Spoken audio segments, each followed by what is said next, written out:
Assalamualaikum warahmatullahi wabarakatuh. Halo semuanya, perkenalkan nama saya Siti Rodia, nomor NIM 8604071417. Saya dari Universitas Terbuka UT Medan.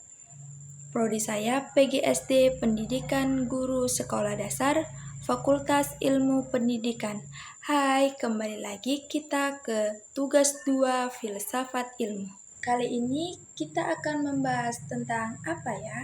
Yang pertama, kita akan membahas tentang bagaimana filsafat ilmu mengawasi dan memperkuat eksistensi keilmiahan dan nilai-nilai dalam ilmu pendidikan. Filsafat ilmu menguasai dan memperkuat ilmu pendidikan dengan 3 aspek utama, yaitu ontologi, epistemologi, dan aksiologi. Seperti yang sudah kita bahas di minggu sebelumnya, ontologi membantu menjelaskan hakikat pendidikan dan manusia yang mendidik. Epistemologi mengatur bagaimana pengetahuan pendidikan diperoleh secara ilmiah melalui penelitian dan metode yang tepat. Sementara aksiologi menekankan nilai etika dan manfaat pendidikan agar ilmu pendidikan tidak hanya benar secara teori, tetapi juga berguna bagi masyarakat. Adapun yang kedua, kita akan membahas bagaimana pendidikan yang bermakna dan bernilai turut memperkuat perkembangan filsafat ilmu.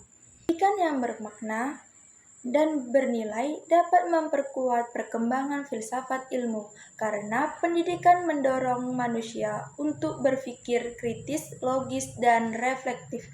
Dari proses pendidikan muncul berbagai pemikiran baru, metode pembelajaran baru, serta perkembangan ilmu pengetahuan yang kemudian dikasih oleh filsafat ilmu agar tetap sesuai dengan nilai kemanusiaan dan kebutuhan zaman. Yang ketiga, kita akan membahas mengapa filsafat ilmu disebut sebagai filsafat analisis dalam membelah persoalan pendidikan. Secara mendalam, ontologi digunakan untuk melihat hakikat masalah pendidikan, epistemologi untuk menilai cara memperoleh pengetahuan atau solusi yang benar, dan aksiologi untuk mempertimbangkan nilai serta dampaknya bagaimana peserta didik dan masyarakat. Dengan demikian, masalah pendidikan dapat dianalisis secara lebih sintesis dan kritis. Yang keempat, kita akan membahas contoh konkret penerapan filsafat ilmu dalam praktik pendidikan.